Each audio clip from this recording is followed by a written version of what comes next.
I've created a short checklist for drafting criminal law statutes. It's definitely a complex area, and these types of statutes are generally found in California's penal code. And so I thought a checklist of some of the major provisions might be of use. Now, this is not an exhaustive checklist, but definitely some of the main items you can consider when drafting a criminal offense. First, the essential components of a criminal offense should be included here, such as the culpable mental state, the elements of the crime, the penalty for violating the law, and if there are any special defenses that are available.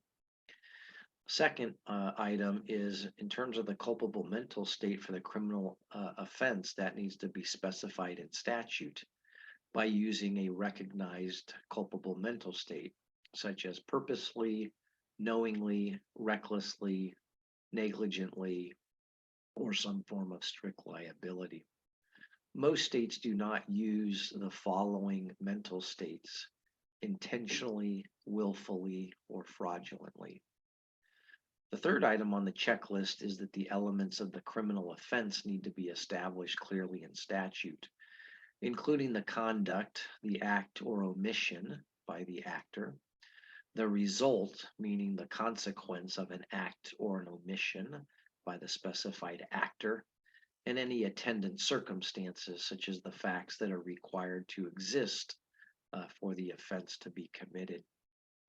The fourth item on the checklist is the penalty for committing the criminal offense.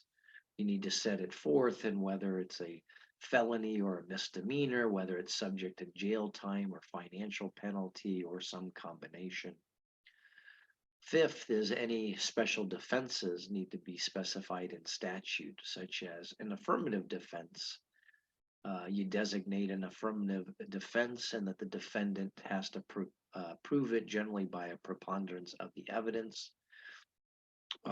Anything that's designated as a defense or an excuse or justification, that should be specified in statute, and whether the defendant has to introduce particular supporting evidence, for example, and what is the burden of proof on the defendant.